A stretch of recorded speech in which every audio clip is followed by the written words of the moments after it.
И вот единственное, что меня охватило такое чувство разочарования глубокого, когда я поняла, что из моих коллег, да, одногруппников, вообще все, кто вот, да, против, они не выражали это в соцсетях. Вообще.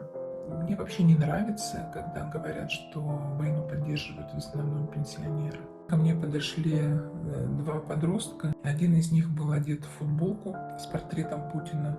Они мне сказали, но ведь это Украина напала на Россию. У меня знакомый в Одессе, он основной майор или подполковник, он сказал, я не пойду стрелять в русских, это же свои. А русские почему-то в украинцев стреляют. Когда началась мобилизация, мы за 2 часа собрались, купили билеты и рванули в Казахстан. Мы приехали в Астану поздней ночью без сим-карт, без карт местного банка и просто шли по улицам в поисках гостиницы или какого-то ночлега. Нам помог прохожий казах, который просто шел по своим делам, а потом группа казахов купила несколько пакетов продуктов. Ездил я попрощаться перед отъездом в Соликамск, родной город, с братом и с родственниками.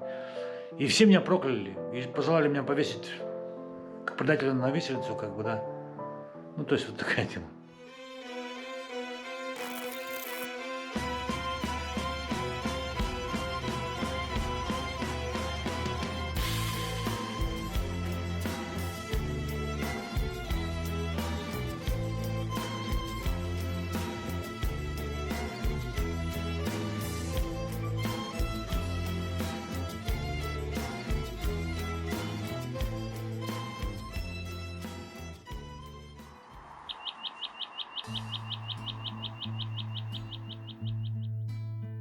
Я не вернусь,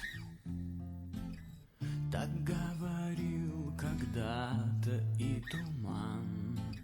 Глотал мои слова и превращал их в воду.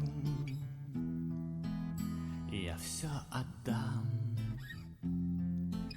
за продолжение пути, оставлю позади свою беспечную свободу. Человек. Один среди миллиардов. Что он делает, как ведет себя, если попадает в экстремальные условия существования? Война, репрессии и беззаконие в России позволили запечатлеть жизнь человека в условиях диктатуры. Адаптируется ли он в новых условиях или меняет пространство вокруг? Мы выбрали истории 6 пермяков. Они рассказали, как живут в этой новой реальности отрицания и всеобщего молчания и как борются с ней. 3 из них уехали из России, 3 остались в Перми.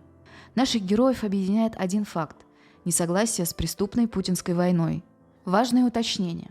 Так получилось, что все оставшиеся – это женщины, а уехавшие – мужчины. Мы не делали никакого гендерного разделения специально. Просто такой показательный отпечаток времени. Из соображений безопасности мы скрыли лица, изменили голоса и имена наших героинь из Перми. Мы верим, что когда-нибудь нам не придется скрывать лица людей только из-за их политической позиции. Приятного просмотра. Я пенсионерка. Предчувствие войны появилось задолго до войны. Я регулярно смотрела программу «Дождь». Они рассказывали обо всем, что происходило, как стягивались войска, как китайский лидер ездил к Путину и просил не начинать его никакие военные действия. Из всего этого стало понятно, что война придет. Всем пермякам Рахмет из солнечного Казахстана. Меня зовут Павел, мне 24 года, и я уже больше 5 месяцев живу в Астане. К преступной войне в Украине отношусь с глубочайшим осуждением. Считаю ее причины несостоятельными, а характер захватническим. Раньше я работал видеооператором YouTube-канала, снимал обзоры на девайсы, занимался предметной съемкой. Играл в баскетбол, занимался воркаутом, просто жил.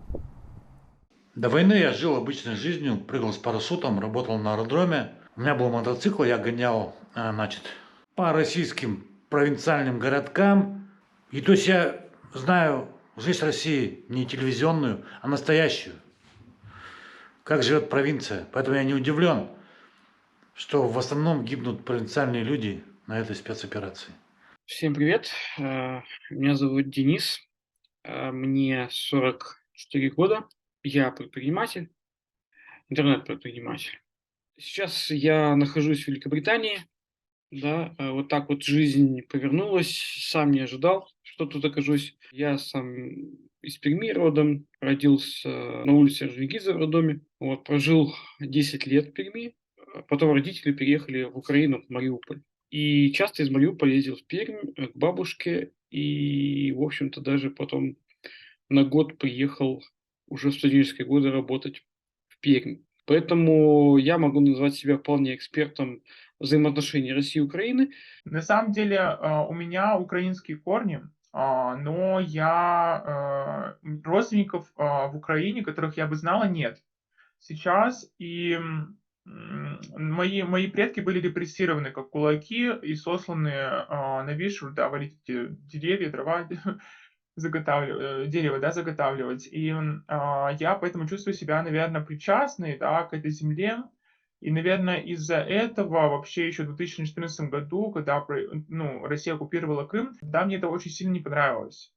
Да, я вообще такой человек, который видит там несправедливость, какие-то там табуированные темы, вот хочется вот там во всем поковыряться, да. И как раз-таки много-много лет я занималась исследованиями, связанными с Украиной, связанными, в принципе, с Восточной Европой, с исторической памятью, то есть как сообщество в разных восточноевропейских странах помнят о Второй мировой войне и других трагических событиях прошлого, в том числе, например, сталинских репрессий и так далее. Мне 27 лет, я работаю на удаленке дома. К войне отношусь крайне негативно. Вообще в целом не понимаю, зачем, ну и не только сейчас, и в любое другое время, зачем это надо. И сейчас особенно, потому что сейчас очень много новых технологий, и вообще страшно, чем это может обернуться в дальнейшем.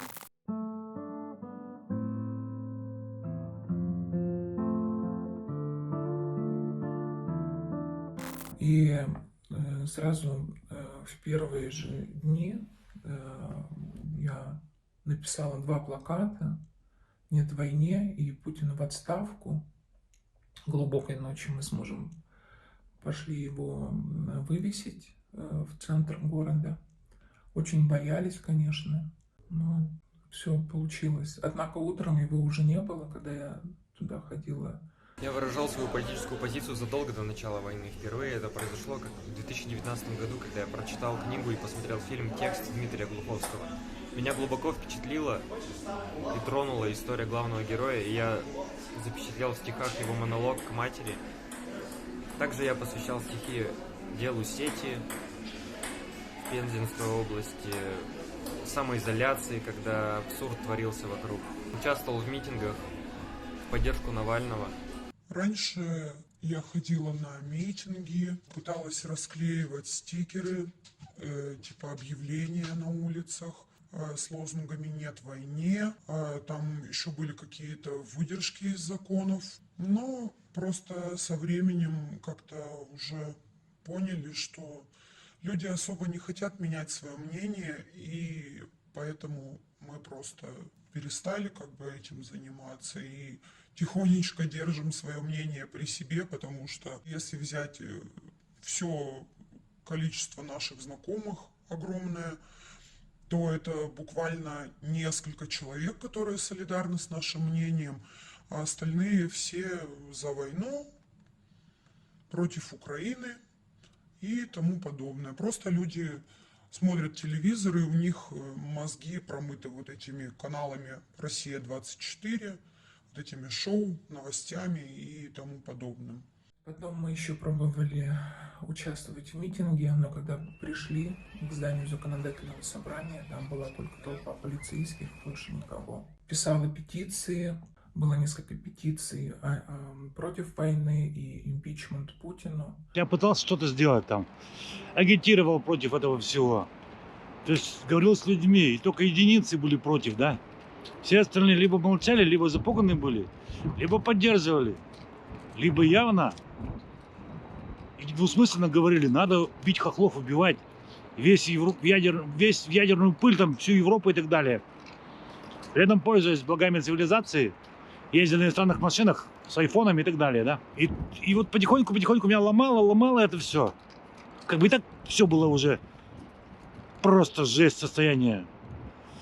Глядя на всю эту спецоперацию, на разрушенные города Мариуполя, это просто взрыв мозга, это просто невозможно было смотреть. У меня у друзей убивают родственников, да, убили друга на войне. Я им говорю: так, ребята, зачем вы туда ехали? Жили бы дома, любили бы девушек, сидели бы дома с детьми, они были бы живые. Зачем они поехали убивать чужих людей? А если ты едешь на войну, будь готов умереть. И вот они говорят: да ты что не понимаешь, ничего, это наша страна, надо гордиться. Вот такой вот бред несут. Мы победим. Я говорю: вы не победите. Я с первых дней войны сразу сказал: не победите, вы никогда не победите. Вы не знаете украинцев. Даже Солженицына, вот кто читал, тот поймет. Все восстания, которые проходили в лагерях, в сталинских, в ГУЛАГе, все зачинщики были жители Западной Украины. Они все бунты поднимали, потому что они не могут жить под гнетом, да. То есть они свободолюбивые люди. Как я пыталась выражать свою точку зрения? Конечно, пыталась. То есть я думал, как мне приехать в Пермь и просто не собраться, не выйти на митинг, потому что я понимала, что путь через митинг он просто никуда. Да, я, во-первых, подведу себя, подведу свою семью, то есть никто не будет там готов за меня ни штраф выплачивать, не вытаскивать меня откуда бы то ни было, да, и поэтому я понимала, что это тоже как бы путь в никуда, это ничего не изменит. Поэтому я пыталась честно и открыто об этом говорить в соцсетях, то есть и ВКонтакте, и в Инстаграм, и в Телеграм-канале. И у меня довольно большая аудитория ВКонтакте, то есть от 3000 человек, в Инстаграме это около 400, и в Телеграме сейчас около 150 человек. То есть при этом я всегда боялась, то есть я делала, но потом боялась, потому что я думала, что я же не знаю всех людей, которые на меня подписаны, да. Я не вступила, а просто подписалась в телеграм-каналах на несколько движений. И эти движения, они тоже очень помогли как-то сделать протест более видимым, что ли. Они предлагали разные акции, антивоенные стики, граффити, листовки. Еще можно быть счастливой женщиной в России, да, еще можно там позволять себе работу, да, платные частные клиники, не знаю, такси, сервис, клининг, кафе, свидания, да, танцы, индивидуальные занятия, вокал и прочее, радости жизни, типа массажа и спа-процедур, но с осознанием того, что я могу сделать, да, и что я не могу сделать. Вот здесь очень тоже было важно, потому что мое историческое образование дало мне понимание того, что на нас лежит ответственность, да, особенно на историках лежит ответственность. Но не вина, да, я ответственна частично за выбор власти, да, и даже не то, что за выбор власти полностью, да, я ходила на выборы, ходила, я выражала свою точку зрения, выражала, да, я могу реально пойти на митинг и изменить что-то, нет, да, вот это было важно. Я могу высказать свою точку зрения в соцсетях, да, я могу, да, будет ли мне страшно, да, справилась ли я с этим страхом, да, вполне справилась. Да, но я хотела реально, на самом деле, побудить к такому массовому протесту вот в соцсетях. Ну вот у меня были эти идеи, даже говорил студентам, что я буду там делать какие-то скидки, но никто на это не повелся, да, потому что все боялись. И вот единственное, что меня охватило такое чувство разочарования глубокого, когда я поняла, что из моих студентов, коллег, да, одногруппников, вообще все, кто вот, да, против, они не выражали это в соцсетях вообще. Да, те, кто выражали, потом в конечном счете либо их уволились, там, так далее, да, они уехали, например, там. И тут у меня друг есть, короче, один. В одном из северных городков, там, каких-то там, Архангельской области, по-моему, что ли, ну, не суть. Там провожают, значит, как на войне, знаете, там, под песни, там, «Прощание славянки» и так далее. Машут платочком машут матери и жены мужьям своим, как бы, да, парням. И те там с рюкзаками собираются в автобус садиться. И вот он там их тоже провожает, благословляет. Типа, вот, ребята, давайте, езжайте там туда-сюда. Ну, то есть не прямо говорит, едьте убивать. Но он в этом участвует. Добро разговаривая с ними, там, улыбаясь, там. Вот наши ребята поехали там туда-сюда. А я говорю зло и прямо, и с матом. Куда вы едете, скоты? И говоря, ругаясь на них матом, я пытаюсь их спасти. А он, вот этот мой товарищ, он их посылает на убой. Я развешивала зеленые ленты, иногда листовки, реже, но тем не менее они тоже были. И звуковые акции. То есть звуковая акция, она состоит в том, что на колонку портативную делается запись, скандирование лозунгов «Нет войне», Украина нам не враг. И потом это незаметно подкидывается куда-то. Но, к сожалению, эти акции не всегда у меня получались удачно, в том плане, что просто не было слышно этого звука. То есть я подкидывала, но колонка, когда включалась, было слишком тихо, либо вообще не было слышно по какой-то причине. Но, тем не менее, я продолжаю это делать. Еще я возлагала цветы, делала мемориалы в память о жертвах этой войны, о погибших украинцах на Игошихинском кладбище и еще в одном месте, в сквере уральских добровольцев. Ты делаешь все, да, и даже больше, чем средний человек, чтобы о чем-то заявить, да, чтобы не бояться высказать свою позицию. И я думал, что когда я не буду бояться высказывать свою позицию, люди тоже не будут бояться высказывать свою позицию. Вот это очень провальный момент, кстати, в России, да. Если бы реально все высказали свою точку зрения, да, была бы другая ситуация. Была бы другая ситуация, и мы не можем тоже на них давить. То есть вот, не работает, да, не работает так. Не работает, к сожалению. Вот не знаю, что здесь можно было еще сделать, но не работает.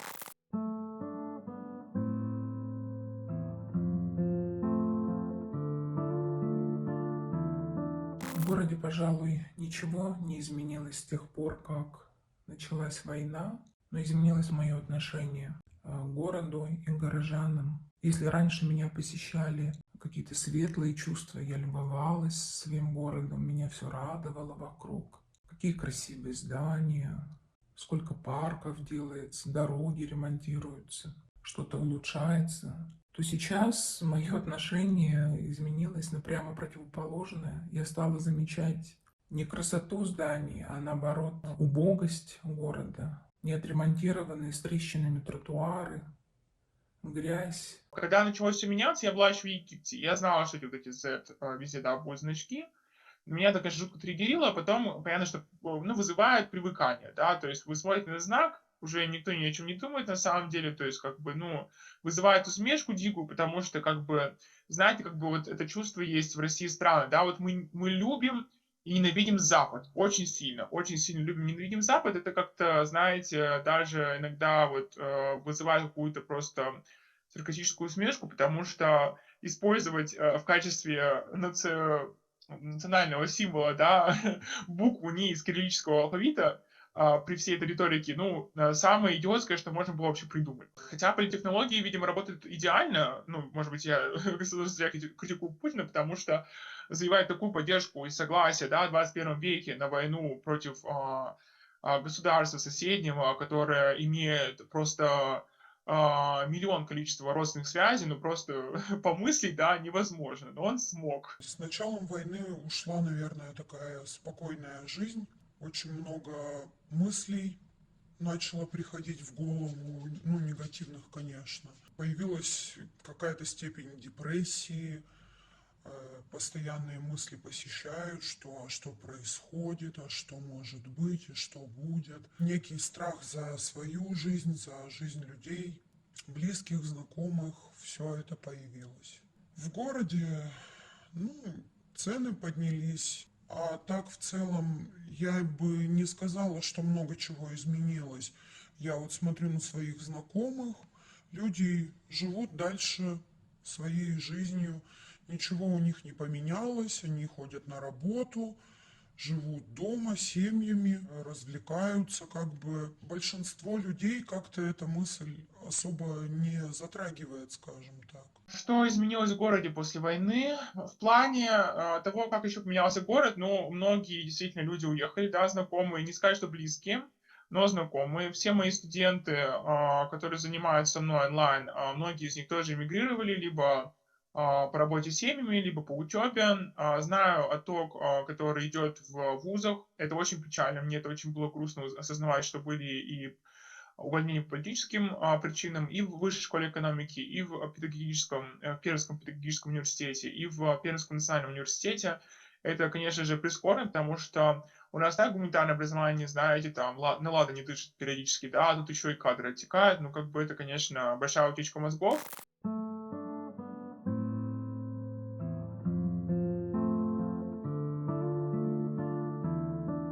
Естественно, у меня есть родственники в Перми. Все друг к другу отлично ездили, ходили поезда, летали самолеты, приезжали, пили горилку и вина юга Украины, да.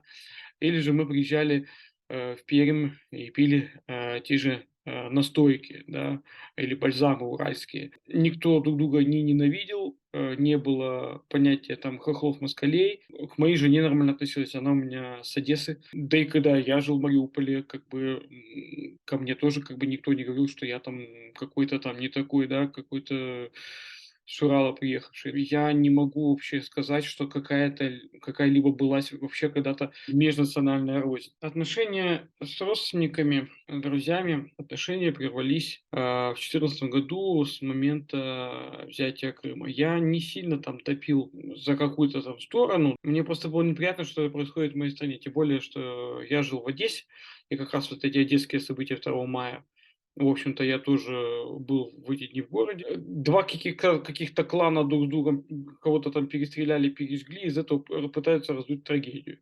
Ну вот так вот одесситы. Да, и, конечно, они потом понимают, что погибли люди там, да, каждый год они носили цветы к этому Дому профсоюза. С друзьями как бы обсуждаем эту тему, но у нас очень разное мнение, и поэтому приходится как бы эту тему особо не поднимать, потому что это все приводит к ссорам. С мамой я разговаривала, и с папой, и с мамой я разговаривала как еще в самом начале. Папа даже сам стал выходить на этот разговор. После моих публикаций в Инстаграме он стал делать комментарии. Мы тогда вот поспорили немножко. Ну, это письменные были такие споры. Потом мои дети, сыновья тоже пытались с ним разговаривать. С мамой я разговаривала, когда узнала, что с папой вместе ходили они на митинг в поддержку войны, провожали солдат наших. И я была поражена. Позвонила тогда, просила маму: «Мама, ну как же так? Ведь у тебя же у самой папа погиб на войне. Ты сама родилась за год до войны, пережила эту войну, тяжелое послевоенное детство. Ведь это война агрессивная. Это же то же самое, что вот Германия напала на нас». Но она как-то не восприняла мои слова. Я еще ее спросила: «Мама, хочешь, я тебе пришлю видео плачущего старика украинского, у которого внучка потеряла речь?» Она сказала: «Нет, не надо». У меня родители там жили, да, как бы мать с сестрой уехали в первые дни начала войны. Отец там провел, к сожалению, до середины мая под этим ужасом. И честно сказать, у меня перевернулось представление ну, я не могу сказать за всех, за весь русский народ. Я не ожидал, да, такого. Я не ожидал этого безумия. Почему? В чем безумие, да? Если вы последовательны, да, последовательны своей пропаганде, если вас там бандеровцы, украинский, там русский язык уничтожают, значит, вам нужно было сравнять с землей Львов, да, где бандеровцы сидят, как вот называет пропаганда, или Тернополь. Но вы сравняли Мариуполь, вы как бы сравняли Херсон, Бахмут, Харьков. То есть, я не понимаю вообще логику этого всего. Вы же защищаете этих людей, типа вы же рассказываете, что вы защищаете. А почему-то вы их и убиваете. А с другой стороны, вот меня буквально посетила мысль недавно, да, сколько денег тратится на один обстрел, там порядка 3 миллиарда долларов только один обстрел стоит.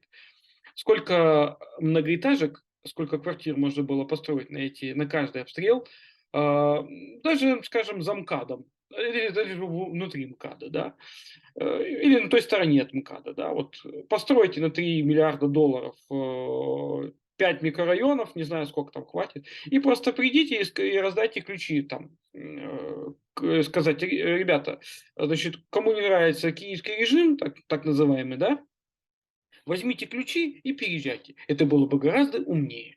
С папой мы тоже разговаривали несколько раз, и устно, и письменно. Но больше письменно, потому что он плохо слышит. Я даже уговорила его почитать каналы «Дождь», «Медузу», и он читал их 1,5 месяца. Правда, как он признался, он читал их, скрипя сердце, заставлял себя читать, ему это все не нравилось. 1,5 месяца он выдержал и бросил. А он очень любит Путина. Он считает его умнейшим руководителем с 1917 года.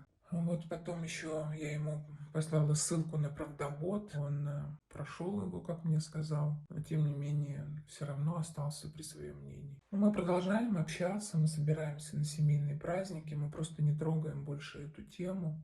Он даже сам на нее не выходит. То есть поначалу, если он выходил, вот сам делал комментарии какие-то активные, сейчас он понял, что он, во-первых, в меньшинстве в нашей семье. У нас большая семья, и вот они только вдвоем поддерживают войну.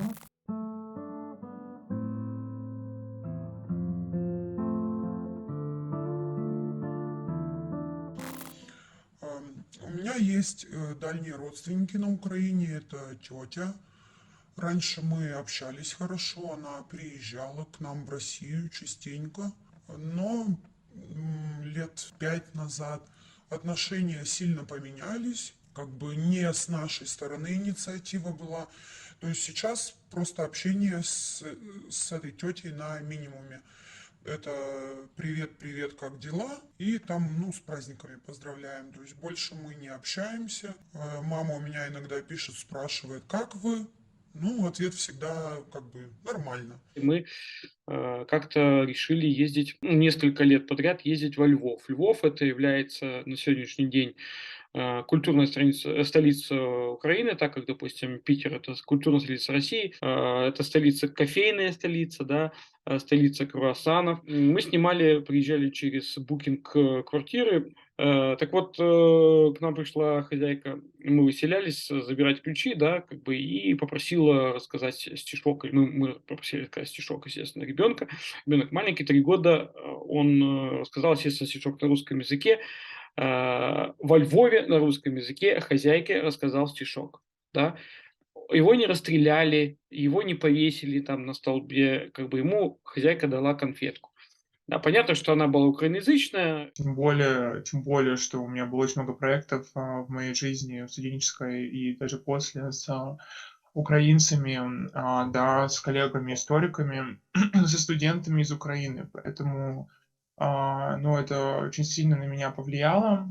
В первые же дни войны, даже до войны, 23 февраля, мы списались с одной украинкой, я ей выразила все свои чувства и поддержку, и надежду, что самого страшного не произойдет. Это было вот буквально накануне войны.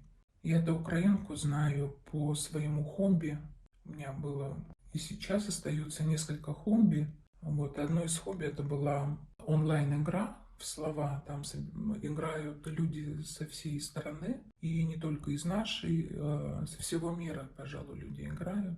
Из Украины, из Беларуси, из Казахстана. Такие мирные сражения между командами, между кланами, как они там называются. И в нашей команде как раз была украинка, девушка из Киева.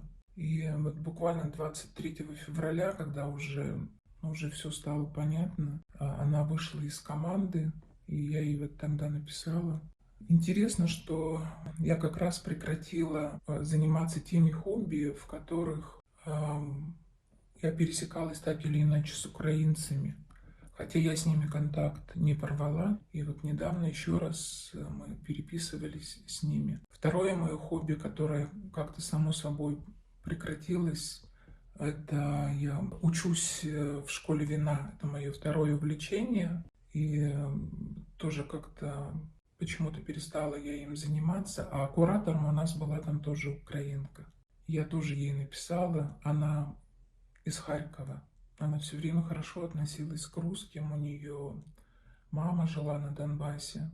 Никогда нас ни в чем не упрекала, но вот когда началась война, она нам выслала в группу очень гневное сообщение.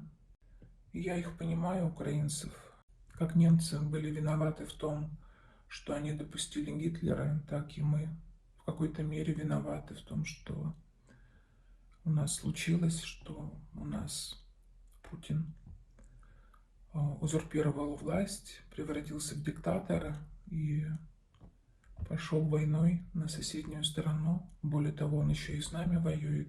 Хочет нас всех уничтожить.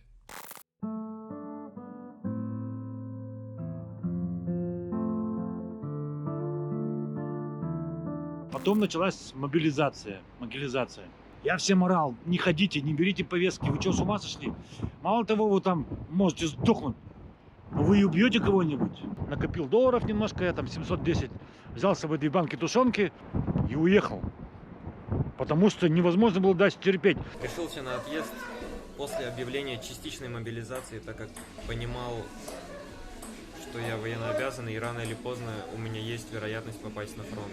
Когда началась мобилизация, у меня вот был вот этот вот момент катастрофизации, да, сознания, когда я подумала, сейчас всех мужчин моего возраста заберут, мне не с кем будет встречаться, здесь вообще не будет мужчин, я никогда там не смогу завести семью, и вот это вот, да, и что я там еще пойду работать на завод, почему-то у меня была такая мысль, то есть как будто, знаете, будет прям тотальная мобилизация, я реально этого испугалась, там еще будет ядерная война и прочее, я думаю, боже мой, но, то есть всю зиму и вот начало весны я очень много ходила на свидания, мне очень интересно познавать себя и познать, что мне хочется, я ходила на какие-то вечеринки в Перми, и я поняла, что нет, я была все-таки не права, то есть еще много молодых людей, классных, да, с такой же точки зрения, как у меня. Люди, которые даже выходили на протесты, да, люди, у которых хороший доход, которые могли бы уехать, но не уехали.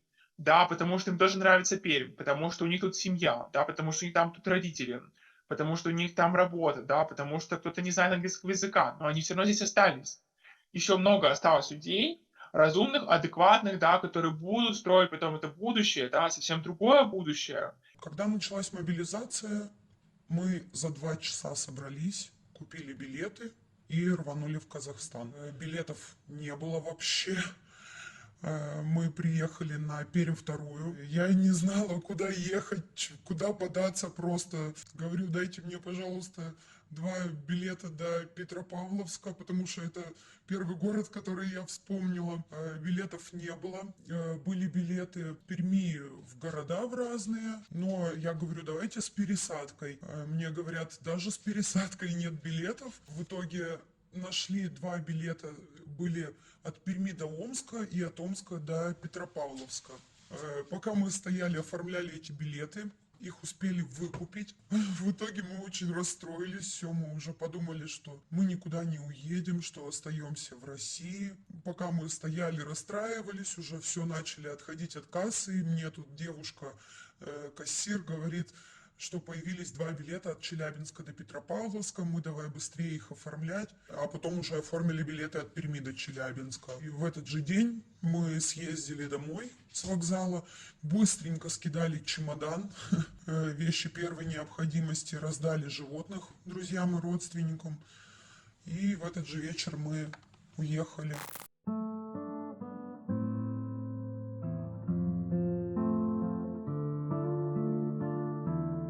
Первый день я приехал, походил по городу, познакомился с достопримечательностями. Вот это Байтерек, это Абу-Даби Плаза, там Хан Шатыр стоит, вот, торговый центр. Там Аккорда, резиденция президента. По пути я уже подумала, что я хочу в теплый город, и мы поехали в Шымкент. Мы месяц были в Шымкенте. К нам очень хорошо относились местные.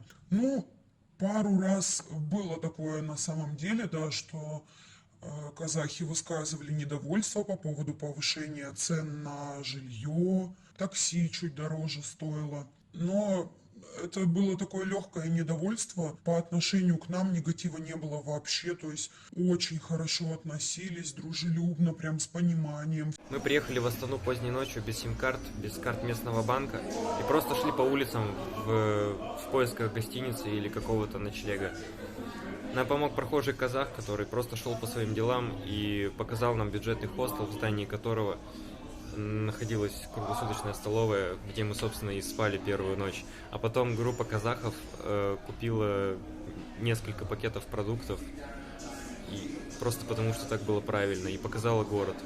Все нам говорили, да, мы вас понимаем, у нас была такая же ситуация, Вот рассказывали нам про митинги, которые у них зимой были очень страшные, когда там врывались люди в акиматы, громили там все и как их разгоняли. Казахи нам говорили, что вот вам так же надо делать. Казахи терпеть не будут. Они выходят и требуют. Они выполняют свою гражданскую позицию, выражают, скажем так. Они сродни украинцам.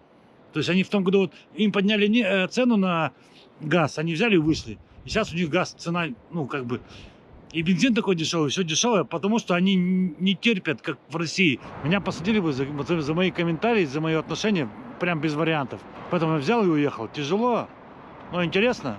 Самое трудное в эмиграции первое время было осознать, что тебя вынудили оставить дом, семью, лучших друзей, сменить окружение, а значит менталитет. Вот реально, я просыпался, у меня глаз дергался, как у осла. Знаете, в кино «Шрек»? Вот так вот. По приезду сюда у меня глаз дергаться перестал. И какое-то более-менее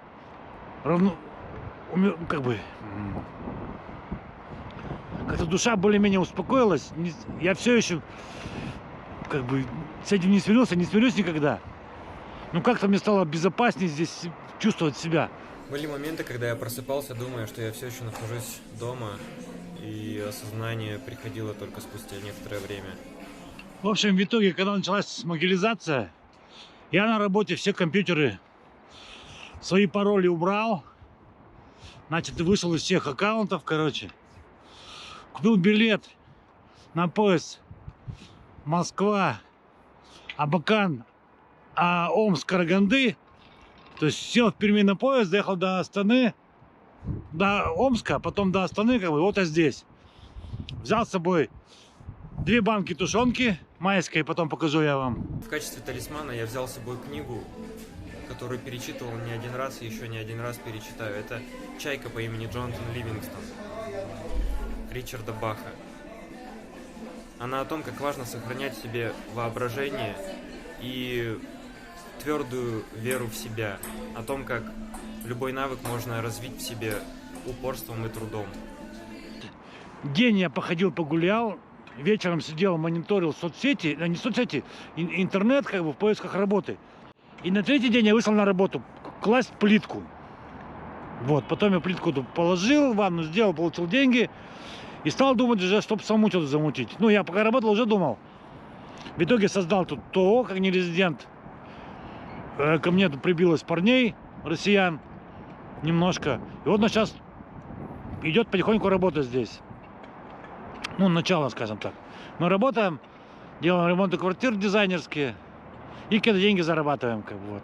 Нам пришлось вернуться домой, потому что все-таки у нас тут остались животные, осталась квартира со всеми нашими вещами. И законодательная сторона в том, что когда ты находишься полгода за границей, больше полугода, становишься налоговым нерезидентом России, и налоговая ставка увеличивается с 13 до 30%. И мне работодатель сразу сказал, что это будет основанием для увольнения. Можно было найти работу в Казахстане, но на тот момент, когда мы приехали, цены на жилье были очень высокие из-за наплыва народа. И здесь, в Казахстане, вот у меня в моей компании работают все россияне, все. Релоканты именно от войны. И все знают, чей Крым. И, адекватные люди, да. У меня проверочный вопрос при приеме на работу. Чей Крым? Так, ненавязчиво я спрашиваю, выясняя. Да, хотел тут потусоваться, немножко денег позаработать, ехать в Америку. Но мне тут понравилось. Так, что просто... Я раздумал ехать в Америку.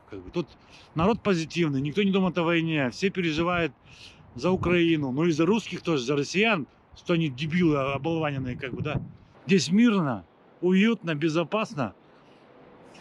Русский язык не ущемляет. Вот. И спасать тут не надо никого.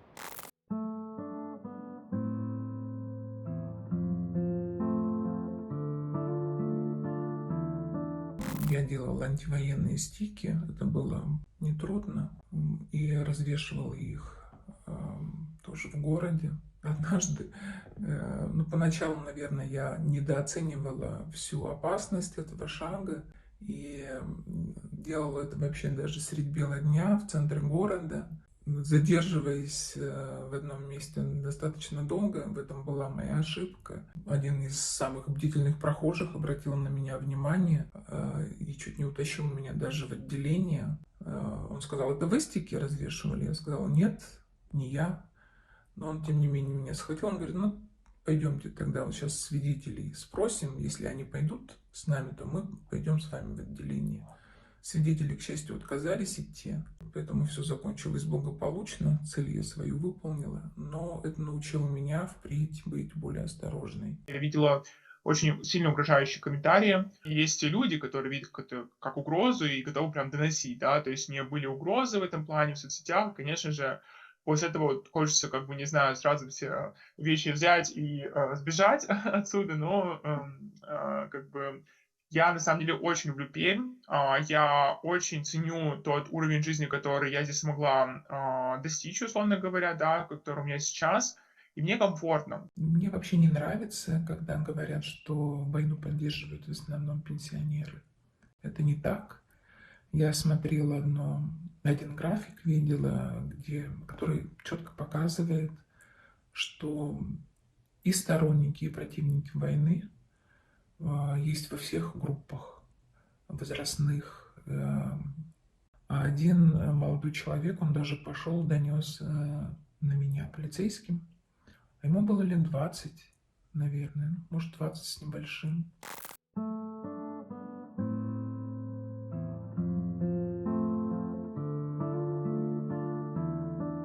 Но вообще меня сильно штормило в сентябре тоже, когда началась мобилизация, я почувствовал, что у меня начинается вот это вот место, меня очень сильно спазмировало, то есть у меня просто очень сильно болела челюсть, у меня были фантомные какие-то, ну, непонятные боли в животе. Я ходил к хирургу, там, к гинекологу, и как бы все разводили руками.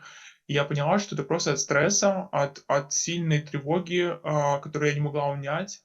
То есть это вот тревога и катастрофизация. То есть как такое может быть, как мы будем дальше жить, да? То есть вот полностью обрушение понимание нормальности, да, бытия, оно, как бы, конечно, 2 раза вот ударило сильно и в феврале, да, и февраль, вот март, апрель, май, да, это тревога, и сентябрь, октябрь тоже очень сильная тревога, да. Как я с этим справлялась? Ну, я много пыталась уделять времени своим личным отношениям, избегать, ну, конфликтов, насколько это возможно, в семье, потому что семья у меня не, ну, то есть по другую сторону баррикад, да, в этом плане. Но это отдельный разговор. И как еще могла себе помочь? Ну, я очень люблю танцы, вокал, и это очень сильно помогает. Очень сильно также помогало уходить в работу и забывать про новости, то есть не читать, сознательно отстраняться от новостей. Да, потому что если посмотреть, постоянно смотреть новости и как бы чувствовать свою беспомощность, да, это просто, ну, невероятно сложно. Я справляюсь со страхом тем, что я просто отписалась от нескольких каналов с новостями, перестала читать новости в Телеграм, смотреть YouTube, потому что меня это очень сильно нагнетает и прям доводит до какого-то прям совсем депрессивного состояния сильного. С чувством ностальгии и тоски по дому помогает бороться убежденность в верности принятого решения, а также мысль о том, ради чего я уехал. А уехал я ради того, чтобы не участвовать в убийствах людей, сохранить свободу мысли, свободу выражать свое мнение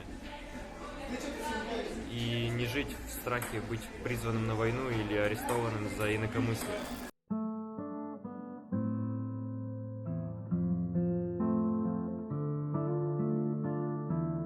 Самая показательная моя история моей жизни за этот год. Ко мне подошли 2 подростка, но потом они сказали, что им 14 лет.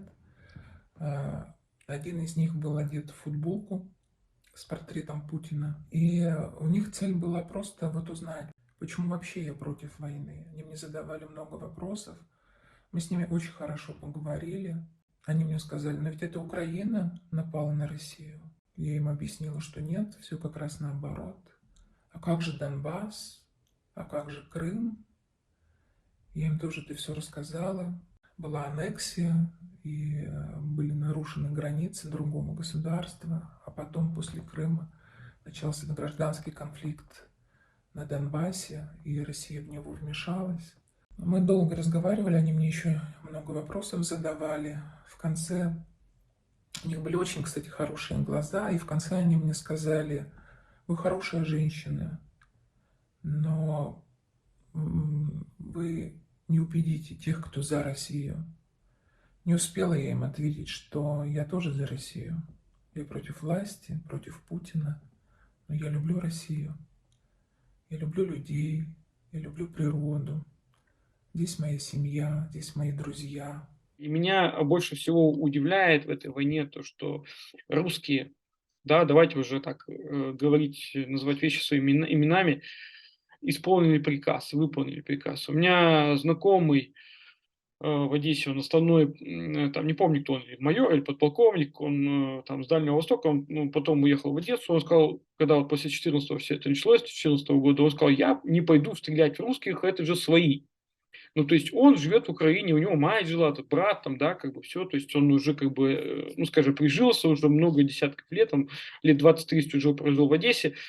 Он не хочет стрелять в русских, потому что они свои, да, а русские пришли, да, и они почему-то в украинцев стреляют. Мариуполь очень жалко. Я учился там в школе, да, я там полгода преподавал в университете.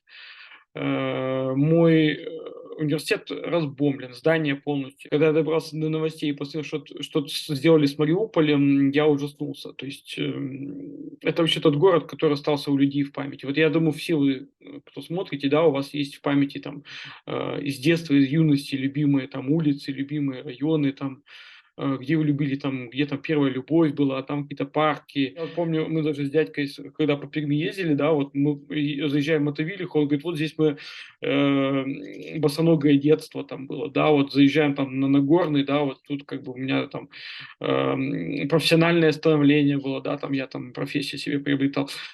В Мариуполе такого не будет уже, да, как бы город снесли полностью снесли, и даже те, кто вернутся когда-либо туда, они город не узнают. И я вам скажу, даже Азовсталь, да, который, ну, проходные ворота, которые возле постмоста, люди не узнавали, спорили мариупольцы в чатах, с какой стороны снято, потому что уже местные не узнавали. Вот это горе.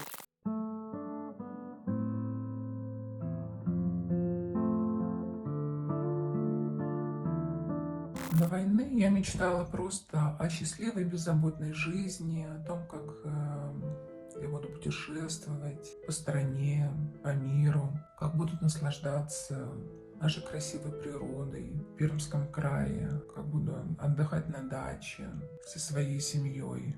Но, к сожалению, сейчас меня посещают совершенно другие чувства.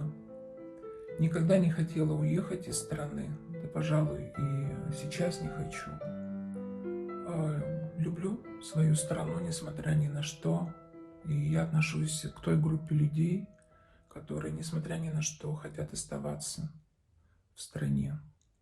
О чем мечтал до войны? После того, как произошло отжатие Крыма, я понимал, что война рано или поздно все равно будет. Если откусили Крым, будут кусать дальше. Откусили Донбасс, будут кусать дальше. В принципе, вот мечтал о том, чтобы, ну, скажем, иметь запасной аэродром. Да. Очень сложно понимать, что твоя страна не может защитить тебя, в данном случае Украина не может защитить меня от, скажем, агрессора, да, который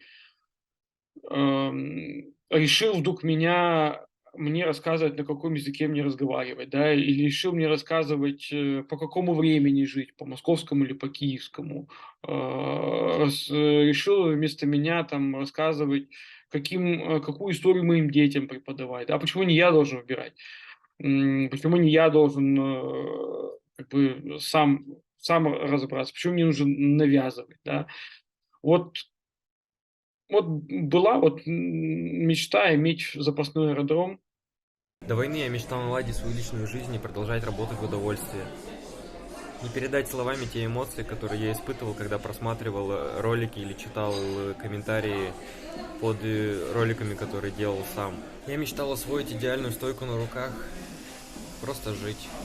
До войны мы мечтали на самом деле переехать из России, много лет уже думали, ну и до сих пор думаем об этом. Пару лет назад думали переехать на Украину жить, потому что там тепло, и в целом это уже ну, близкая к Европе страна, там много чего европеизировано, и хотелось попробовать пожить там.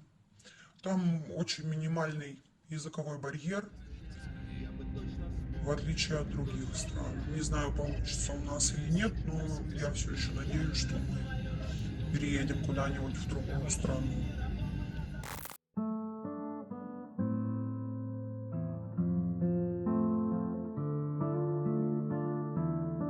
Вот чего я боюсь на сегодняшний день, это как растить детей.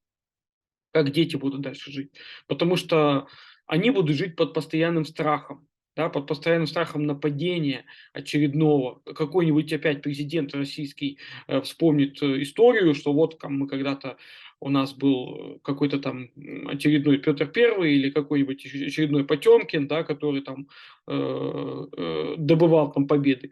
Вспомнит и направит армию, а армия будет выполнять. Сейчас я боюсь того, что начнется глобальная Третья мировая, что это все пойдет по всем странам. Ну, как бы глупо это не звучало, но страшно, если начнется ядерная война. Ну, я думаю, что это просто вообще конец всему будет. Больше всего я боюсь, что режим у нас не сменится, что Путин останется, и мы с ним будем еще очень долго, лет 10, а может 20. Не знаю, сколько он проживет. Вот этого я боюсь больше всего на свете.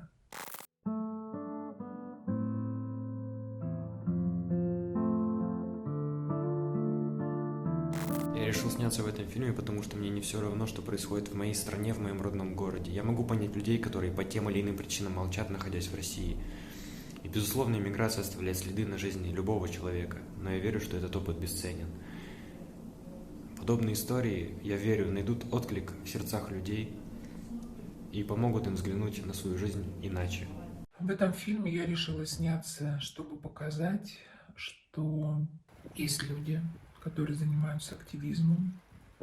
И это не только студенты, это не только Москва и Питер, это и регионы, это и пенсионеры, как я. И, конечно, это все на условиях анонимности, я согласилась, вот, потому что все, что я вам рассказала, это я себе наговорила, наверное, на несколько сроков.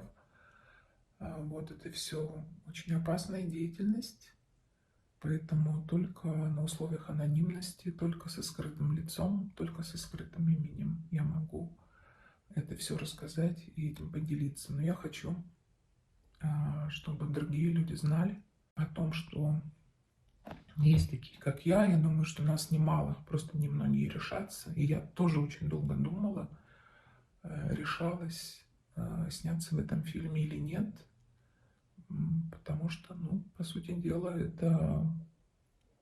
это очень опасно.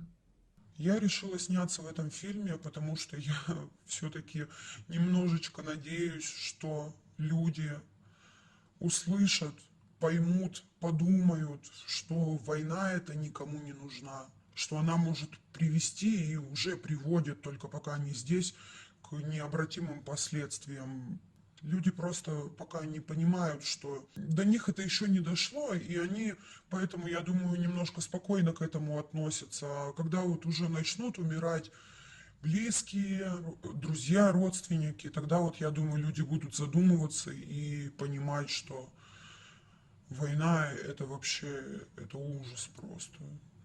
Хочу сделать свой вклад в создание этого фильма. Значит, ну, в общем-то, неплохую идею ребята придумали по созданию данного фильма. И сразу хочу сказать, почему я решил сняться в этом фильме. Дело в том, что, ну, я себя в основном могу назвать экспертом, да, скорее всего, в отношениях России и Украины.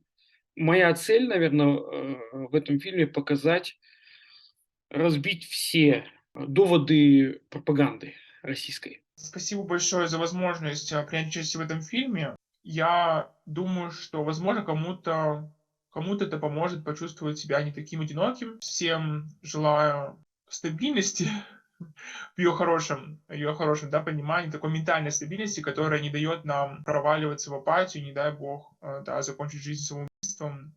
В этой истории был бы, наверное, не самой хорошей концовкой, да. Слава богу, что мы это как-то преодолели, да, мы как-то выжили. А по нам она тоже прокатилась, то есть я считаю, что, да, война всегда возвращается бумерангом, условно говоря, в страну агрессора, да, в страну, которая начала эту войну. И я соболезную всем, да, кто кого-то потерял, да, в этой войне. И я понимаю, что как бы зло, да, зло оно есть. И одна из наших, наверное, еще главных задач в этой жизни как-то примириться со злом. Не, не принять, а просто понять, что примириться в этом плане, что в мире оно есть.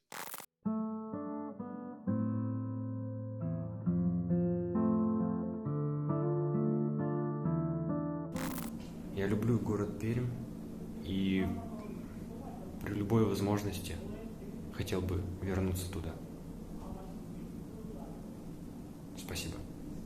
Про возвращение я хотел сказать. В Россию возвращаться я не собираюсь. Может быть, когда-нибудь я приеду, но это вот не в ближайшие, там, допустим, пятилетку. Даже если не будет Путина. Народ-то куда денешь? Атмосферу вот эту ненависти куда денешь? Она так быстро не пройдет. И вот я когда занималась раньше экологическими проектами, и, например, я потом увлекла темой психологии, сексологии, я понимаю, сколько насилия, да, вот не только военного, а еще психологического, да, еще экологического, еще над животными, да, и так далее, и так далее. И то есть вот к 23 годам я просто понимаю, насколько мир, он страшный, он очень страшный, да. И что мне помогало еще, да, это понять, что Украина это только вот, это одна из тем, да, но которая захватила все СМИ, да, все СМИ, и мы в этом потоке. Это не значит, что там, не знаю, животных перестали убивать, да, шубы перестали делать, закончилось физическое насилие в семьях, да, зло, оно всегда рядом, да, и оно всегда есть, так же, как и добро. И вот это, наверное, очень важно видеть, что есть и то, и оно будет. Да, наша просто была, наверное, не то что ошибка, да, ментальная, а поверить, что этого не будет в 21 веке. А вот оно наступило.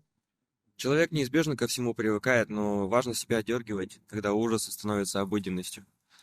Нужно помнить, что со злом нужно бороться до тех пор, пока оно существует. Самый главный вопрос, как Украина может себя защитить от повторной атаки.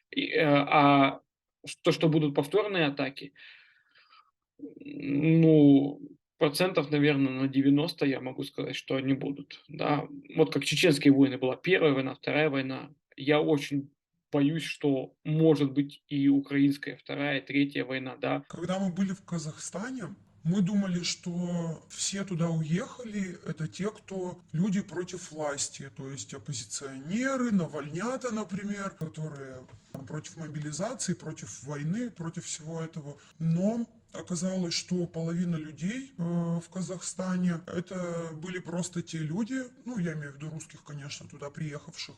Это были те люди, которые просто бежали от мобилизации. То есть они все это поддерживают, они прямым текстом говорят, да, надо Украину бомбить, скорее бы уже их там разбили и тому подобное. Мы были просто в шоке от этого, не ожидали, что такие люди будут валить из своей страны, но у нас для них был один ответ, что раз вы за все это топите, так почему вы тогда свалили? Буквально там, сколько, 70 лет назад их деды побеждали немецкий фашизм в 45-м, да, вместе, плечом к плечу. А Украина страдала всегда, потому что по ней немцы прошлись в обе стороны, с запада на восток, с востока на запад 2 раза. Она внесла огромный вклад в победу. И сейчас внуки тех же россиян убивают внуков этих же украинцев, да, несмотря на, скажем, банально на совместное боевое прошлое, да, победное боевое прошлое. Кстати, считаю, что и День Победы, и 9 мая можно уже вычеркнуть из списка праздников. Во-первых, фашизм не побежден, во-вторых, весь смысл этого праздника, он перечеркнут. Да, действительно, все перевернулось, абсолютно все. Отношения даже к культуре. Не могу смотреть сейчас советские фильмы или российские фильмы. Отвращение, вот сейчас, честно. Культуру российскую воспринимать в ближайшее время не будут ни на уровне государственном, да, ни на уровне частном, ни на уровне международном. А в Украине их тем более воспринимать не будут, потому что это достаточно больно. Трупы видеть инвалидов, видеть убитых, вернее, детей без родителей, когда у них они остаются сиротами. И слушать потом эту музыку, смотреть эти фильмы, да. Россия перечеркнула многое. Вообще абсолютно много. Это вековые традиции перечеркнуты. И просто так это не прощается.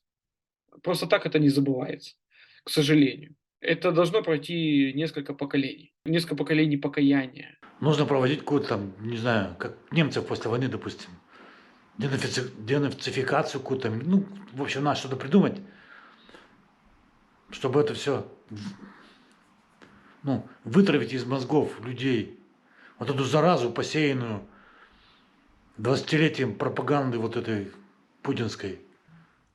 Это меня очень страшит. Этого я очень сильно боюсь. Но несмотря ни на что, я буду здесь, я буду оставаться.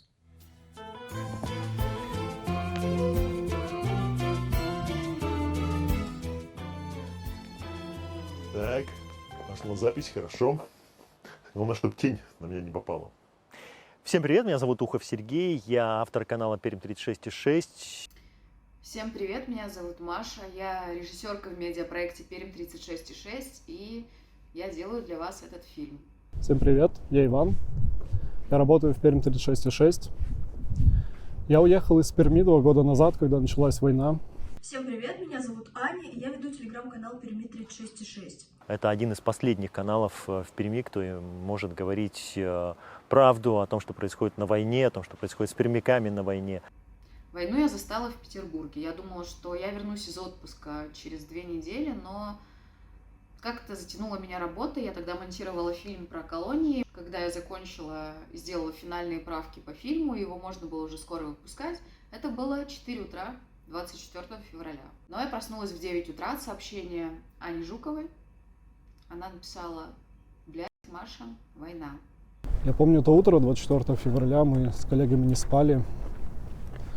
Когда стало ясно, к чему все идет, мы выпустили антивоенные заявления от имени канала и начали работать как агрегатор новостной. Мы собирали всю самую важную информацию, произошедшую за сутки в Украине, собирали все военные сводки, озвучивали их. Тут же я это все оперативно монтировала, и так продолжалось примерно 10 дней. И, конечно же, такая позиция, она сейчас в преступном государстве, которое создал Путин, она является преступной. И потом вышел закон о фейках, и обстановка очень сильно накалялась внутри нашего коллектива. очень скоро мы поняли, что если мы хотим и дальше называть черное черным, Путина убийцей, войну войной, то нам следует уехать. Я вместе с моими коллегами по проекту уехала в марте 2022 года, спустя несколько недель после полномасштабного вторжения России в Украину. Уехали мы из-за того, что тогда как раз приняли закон о фейках, о дискредитации армии с этими гигантскими сроками до 15 лет. И мы понимали, что мы единственный антивоенный проект в Перми, в Пермском крае, самый большой такой проект.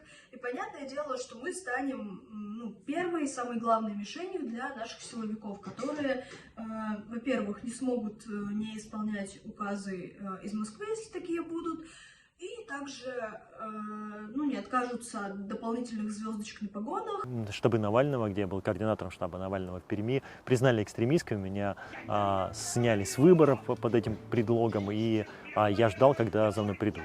Я просто ждал, этого. И когда задержали Лилию Чанышеву, которой дали 7,5 лет сейчас уже колонии, стало понятно, что придут уже там сегодня, завтра, послезавтра, и поэтому, конечно же, нужно было уезжать. Я их не люблю! Манежи и арены! На них миллион! Меня я порублю! Пусть впереди! Большие перемены! Я это никогда не полюблю! 2 года назад я уехала из Перми, но этот отъезд не был запланирован, этот отъезд не был связан с войной. Я просто уехала в отпуск. Уехала в отпуск к подруге сразу после нового 2022 года. Мой поезд из Перми отправлялся в 4 утра.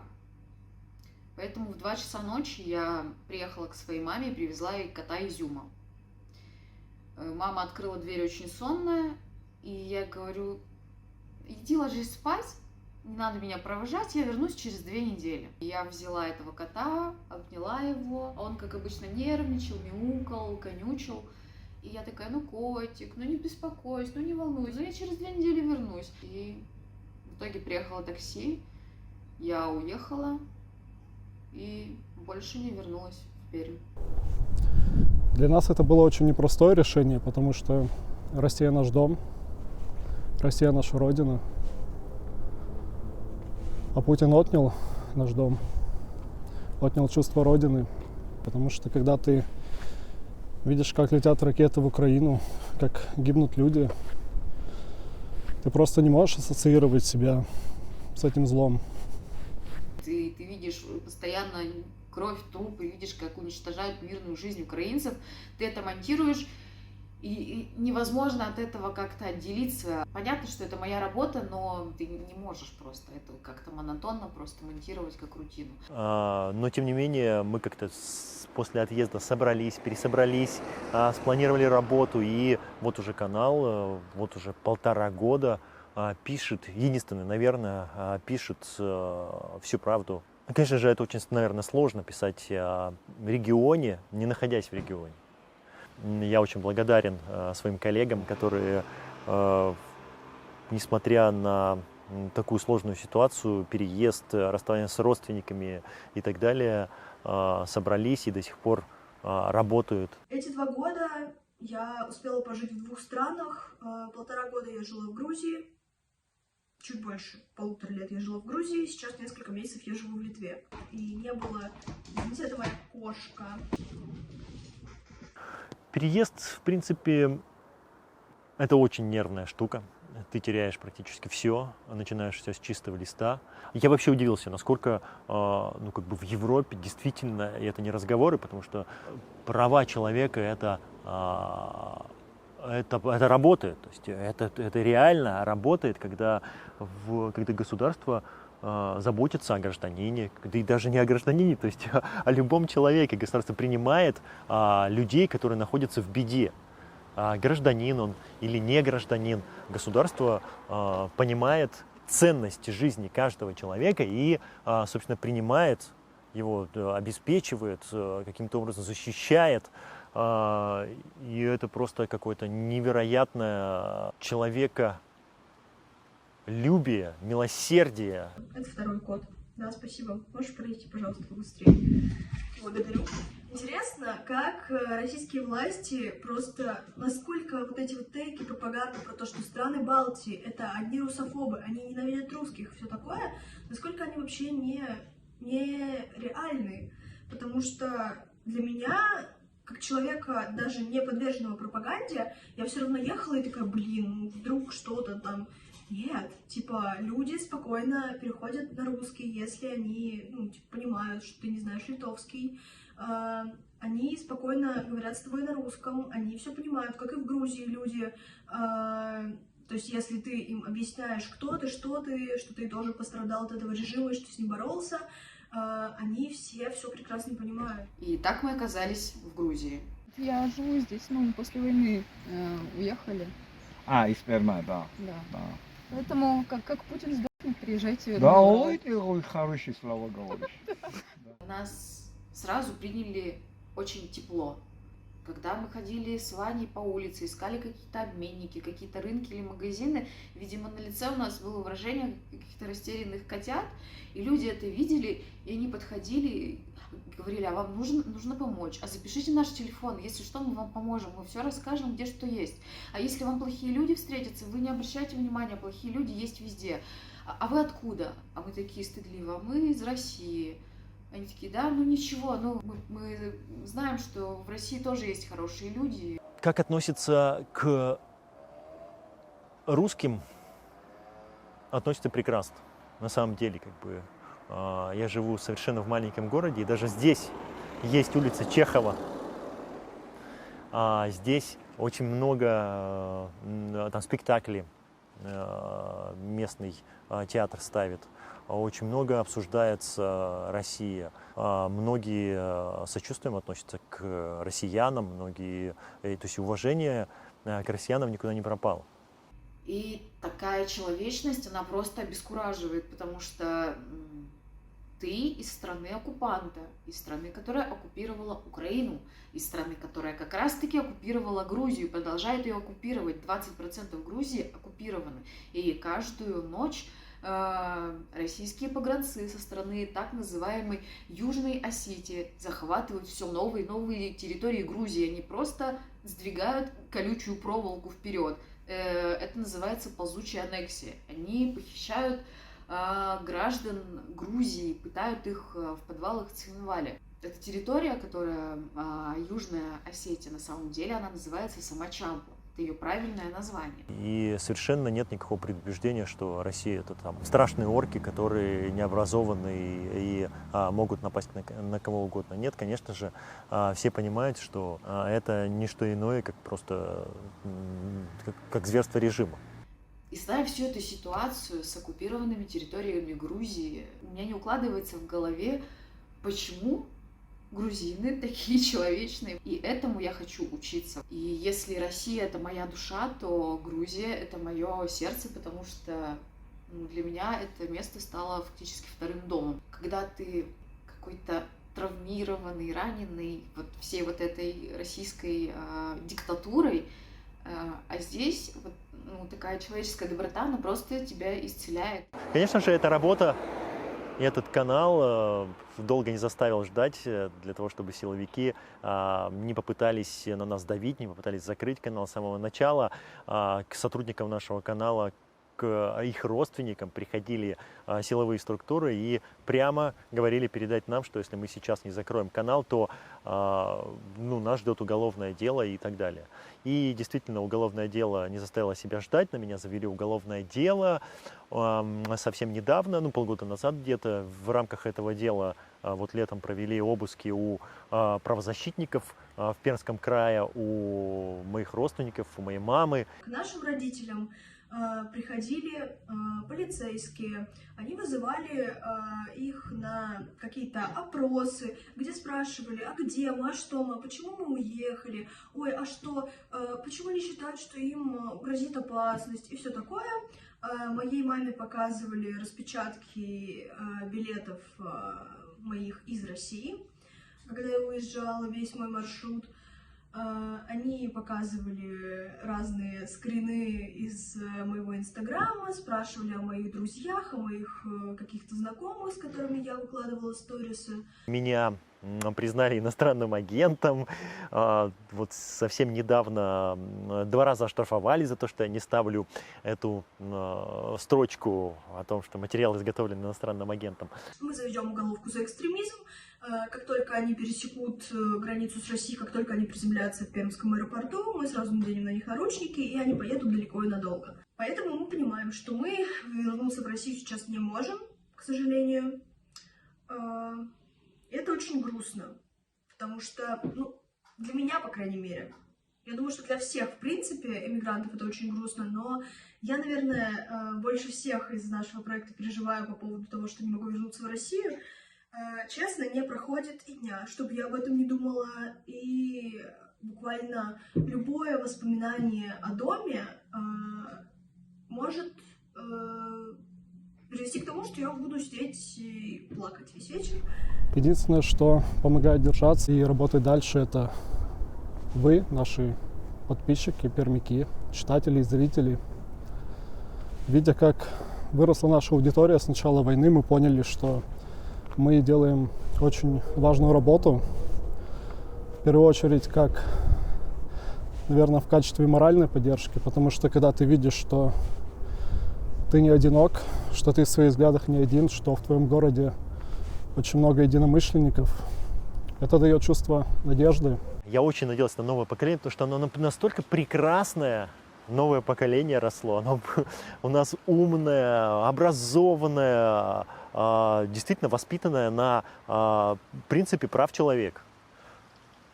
Очень открытое, очень свободное, прекрасное поколение, которое могло бы совершенно изменить страну. Но я думаю, что все это возможно исправить и очень легко.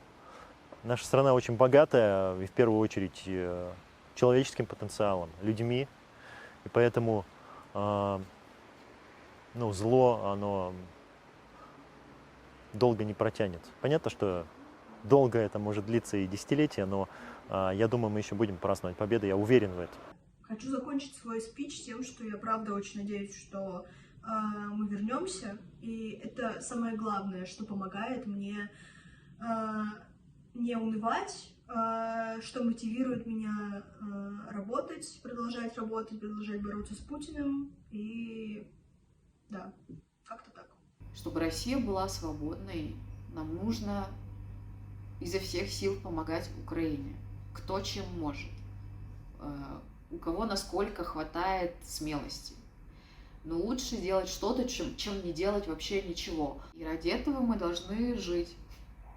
Мы должны бороться. И никогда не унывать. Это дает чувство надежды,